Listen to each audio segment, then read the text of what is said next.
ముందుగా mutton marinate చేసుకుందాం. కొంచెం పెద్ద పీసెస్ అయితే ఇచ్చాను. ఇప్పుడు దీంట్లో గలావట్, కొంచెం పపాయ పేస్ట్, పచ్చి పపాయ, స్కిన్ లేకుండా వేసుకుంటున్నాను, స్కిన్లో చేదు ఉండిద్ది. సో 1 స్పూన్ అంత వేసుకొని సరిపోతుంది. అలానే దీంట్లో పచ్చిమిరకాయల పేస్ట్, ఫ్రెష్గా చేసుకుని అల్లం వెల్లుల్లి ముద్ద, ఈ మూడింటిని వేసి ముందుగా మటన్ మ్యారినేట్ చేసేయండి. ఆ డబల్ మసాలాకి అసలైన కిక్ ఇచ్చేది ఉల్లిపాయలు. 1 కేజీ మటన్కి ఆల్మోస్ట్ ½ కేజీ వరకు వాడేస్తూ ఉంటాను నేను. ½ కేజీ ఉల్లిపాయలని సన్నగా కట్ చేసి ఫ్రై చేసేసుకోండి. ఇందులో పసుపు కావాలంటే వేసుకోవచ్చు, లేకపోతే అవాయిడ్ చేయొచ్చు. కారం, ధనియాల పొడి, 1/2 స్పూన్ గరం మసాలా. ఇప్పుడు దీంట్లో నిమ్మరసం. వాషప్ దగ్గర ఎప్పుడు పెరుగు, పుల్ల పెరుగు ఉండదు, అసలు తీయటి పెరుగు ఉండేది, అందుకని కంపల్సరీగా నిమ్మకాయ వేసుకోవాలి. అంటే మా దగ్గర పెరుగు పిచ్చోండి నేను. ఎప్పుడు పెరుగు తీయగా చక్కగా అప్పుడు ఇట్లా అంటే గోరువెచ్చగా ఉన్న పాలల్లో పెరుగు తోడేసి 2 గంటల్లో తోడిపోవాలి. అప్పుడు తీసుకెళ్ళి ఫ్రిడ్జ్లో పెడతారు. అందుకని చెప్పేసి అలా పెరుగు తీయగా ఉంటే కొంచెం నిమ్మరసం ఎక్కువ వేసుకోవాలి. ఎవరి దగ్గర పుల్లగా అయిపోతా ఉంటే మజ్జిగ చేసుకుంటారు, వాష దగ్గర పుల్లగా అయిపోతా ఉంటే మొక్కలకి వేసేస్తూ ఉంటారు. అంటే మా దగ్గర కొంచెం పెరుగు పుల్లగా అయిందనుకోండి, అది మొక్కలకి చాలా అంటే మెడిసిన్లా పనిచేస్తుంది. అంటే మొక్కల మీద ఫంగస్ కానీ లేకపోతే ఆ తెల్ల మచ్చలు రావడం అలా ఉన్నప్పుడు మజ్జిగ తీసుకొని మనం నీళ్ళలో పలసగా చేసేసి దాన్ని స్ప్రే చేసామనుకోండి, మొక్కలు హెల్తీగా ఉంటాయి.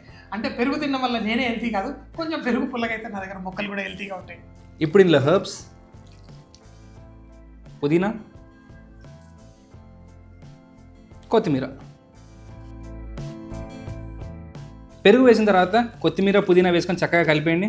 ఇప్పుడు దీంట్లో లైట్గా ఫ్రై చేసుకున్న జీడిపప్పు అస్సలు కలర్ రాకూడదు, వస్తే చేదు వచ్చేసిద్ది.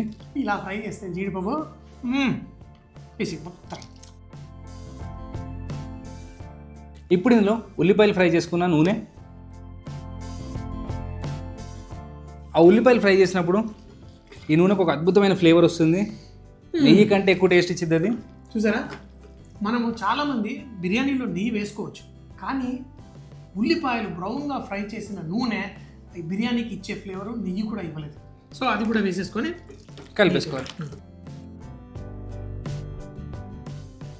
ఒక 1.5 స్పూన్ అంత ఉప్పు. బిర్యానీలో ఉప్పు చాలా ఇంపార్టెంట్. రైస్లో అయినా మటన్లో అయినా ఆ పర్ఫెక్ట్ ఉప్పు లేకపోతే మనం ఎన్ని మసాలాలు వేసినా, ఎన్ని ఉల్లిపాయలు వేసినా ఆ కిక్, ఆ టేస్ట్ రాదు. సో ఉప్పు బ్యాలెన్స్ చేసుకోవడం చాలా ఇంపార్టెంట్ బిర్యానీలో. ఫ్రెండ్షిప్లో ట్రస్ట్ ఎంత ఇంపార్టెంటో బిర్యానీలో ఉప్పు అంత ఇంపార్టెంట్. కొంచెం తేడా వచ్చిందంటే ఫినిష్. అందుకని చెప్పేసి మనం ప్రతి ఒక్కరికి మనకి నమ్మకమైన ఫ్రెండ్స్ ఉండాలి. లాస్ట్కి ఇలా పర్ఫెక్ట్. దీన్ని పక్కన పెట్టేసుకొని ఇప్పుడు రైస్ కుక్ చేసుకుందాం. ఒక పెద్ద గిన్నెలో నీళ్ళు తీసుకొని వీటిని మరిగించి దీంట్లో సాల్ట్,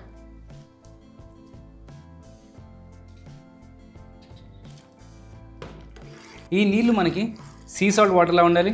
ఇప్పుడు దీంట్లో నూనె వేసుకోవడం వల్ల మనకు రైస్ అనేది పలుకులుగా వచ్చింది. కొంచెం హోల్ గరం మసాలా, ఒక్కసారి నీళ్ళు చెక్ చేసుకోండి. ఉప్పు. ఎంత పెద్ద షెఫ్ అయినా బిర్యానీ చేసేటప్పుడు ఈ నీళ్ళని 1కి 2 సార్లు చెక్ చేసుకోవాలి. ఎందుకంటే ఇది తేడా వస్తే మన బిర్యానీ తేడా వచ్చేస్తుంది. పర్ఫెక్ట్. ఇప్పుడు దీంట్లో అరగంట సేపు నానబెట్టుకున్న బాస్మతి రైస్ని వేసేసుకోండి, వడగట్టేసి.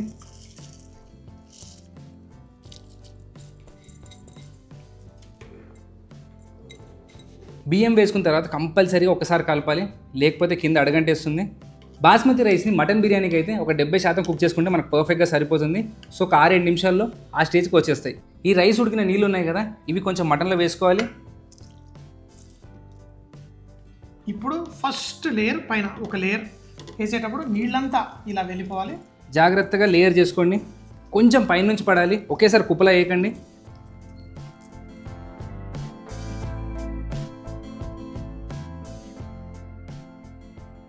ఒక్క బియ్యం గింజ కూడా వేస్ట్ కాకుండా చక్కగా ఇలా ఉడగట్టేస్తాం.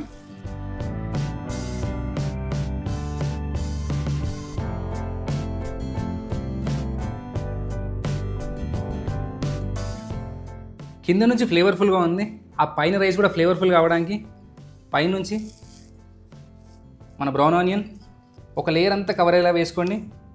అలానే హెర్బ్స్, కొంచెం కొత్తిమీర, పుదీనా ఫైన్గా చాప్ చేసింది వేసుకోండి, కొంచెం కుంకుమ పువ్వు నీళ్ళు, కింద ఎంత బ్రౌన్ అని నూనె వేసినా పైనుంచి కొంచెం నెయ్యి వేయాల్సిందే. నెయ్యి బాగా వెయ్యి. మనకి నచ్చిన వాళ్ళకి వంట చేసేటప్పుడు మంచిగా తగ్గేదే లేదు. నెయ్యి వేసిన తర్వాత కొంచెం రోజ్ వాటర్, కేవ్డ్ ఎసెన్స్, ఈ రెండింటి వల్ల మటన్ బిర్యానీ ఫ్లేవర్ నెక్స్ట్ లెవెల్కి వెళ్ళిపోతుంది. ఎందుకంటే ప్రతి ప్రాంతంలో ఒక్కొక్క బిర్యానీ ఫ్లేవర్స్ ఉంటాయి. మన హైదరాబాదీ బిర్యానీ అంటే కొంచెం కేవడా వాటర్, రోజ్ వాటర్ వేసుకుంటే చాలా బాగుంటుంది. బిర్యానీ కంపల్సరీగా దమ్ పెట్టాలి. ఇంతకుముందు పిండి అవి పెట్టేవాళ్ళు, కాకపోతే ఇప్పుడు సిల్వర్ ఫాయిల్తో మనం దమ్ పెట్టేసుకుందాం. అప్పుడప్పుడు ఫ్రెండ్షిప్ కూడా కొన్ని ఛాలెంజెస్ వస్తాయి. అంటే ఆ ఫ్రెండ్షిప్ కూడా మనము ఎలా మంచిగా దమ్ అయినట్టు, అంటే ఎటువంటి ప్రెషర్స్ వచ్చినా వేరే వాళ్ళు వచ్చి మనకి ఏం చెప్పినా ఆ ఫ్రెండ్షిప్ పర్ఫెక్ట్గా ఉండాలి. ఇది కూడా ఇప్పుడు అన్నిటి తట్టుకుంటేనే ఈ రైస్ ఆ దమ్లో పర్ఫెక్ట్గా అవుతుంది. లేదనుకోండి గ్యాస్ అంతా బయటకు వెళ్ళిపోయింది అనుకోండి, అప్పుడు బిర్యానీ అంత పర్ఫెక్ట్గా రాదు.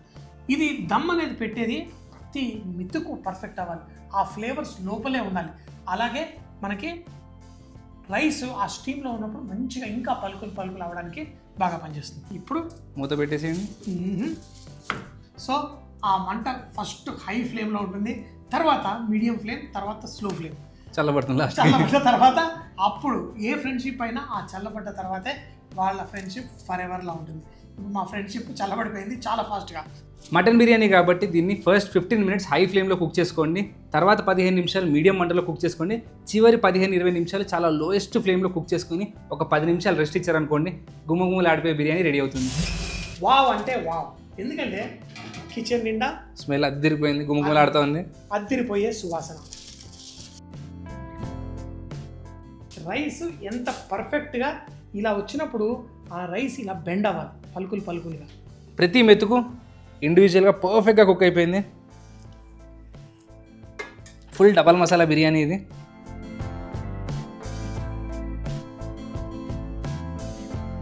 ఇంకేం కావాలి అంటే ఒక మంచి బిర్యానీ తినేటప్పుడు ఒక మంచి ఫ్రెండ్ ఉండాలి. బిర్యానీ రెడీ అయిందంటే ఆగేదే లేదు, ఎవరు ప్లేట్ తీసుకున్నా happy friendship day. Happy friendship day. Friendship day special biryani mutton kaju biryani. దీన్ని తయారు చేయడానికి ముందుగా లేత మటన్ తీసుకొని దాంట్లో కొంచెం పపాయా పేస్ట్ చేసి, పచ్చిమిరపకాయల పేస్టు, అల్లం వెల్లుల్లి పేస్టు, అలాగే బ్రౌన్ ఆనియన్ వేసి కలిపి, తర్వాత కారపొడి, ధనియాల పొడి, గరం మసాలా, దీంట్లో నిమ్మకాయ రసం, పెరుగు, పుదీనా, కొత్తిమీర, ఫ్రై చేసుకున్న కాజు కూడా వేసి, అలాగే మనం ఫ్రై చేసుకున్న ఉల్లిపాయల నూనె అది కూడా వేసి మంచిగా కలిపి 1 గంట సేపు పాటు పక్కన పెట్టుకుంటే చాలా బాగుంటుంది. ఇప్పుడు మరుగుతున్న నీళ్ళల్లో ఉప్పు, అలాగే కొంచెం ఉల్లిపాయలు ఫ్రై చేసిన నూనె, హోల్ గరం మసాలా వేసి మంచిగా బాయిల్ వచ్చినప్పుడు మనం అరగంట పాటు నానబెట్టుకున్న బాస్మతి రైస్ వేసి ఒక 7-8 నిమిషాల్లో 70% రైస్ ఉడికిన తర్వాత దాన్ని తీసి చూపించిన విధంగా లేయర్స్ వేసుకోవాలి. పైన కొంచెం బ్రౌన్ ఆనియన్, అలాగే పుదీనా కొత్తిమీర ఆకులు, కొంచెం కుంకుమ పువ్వు నీళ్లు, నెయ్యి, అలాగే రోజ్ వాటర్, కేవడా వాటర్ కూడా దాంట్లో వేసి మనం సిల్వర్ ఫాయిల్ తోటి సీల్ చేసి దానిపైన కొంచెం బరువు అలా పెట్టి మనం మొదటి 15 నిమిషాలు హై ఫ్లేమ్లో, తర్వాత 10 నిమిషాలు మీడియం ఫ్లేమ్లో, లాస్ట్ 10 నిమిషాలు స్లో మంటలో దీన్ని కుక్ చేసుకొని వేడివేడిగా రైతాతో, సాలంతో, దేంతో వడ్డించుకున్నా చాలా బాగుంటుంది.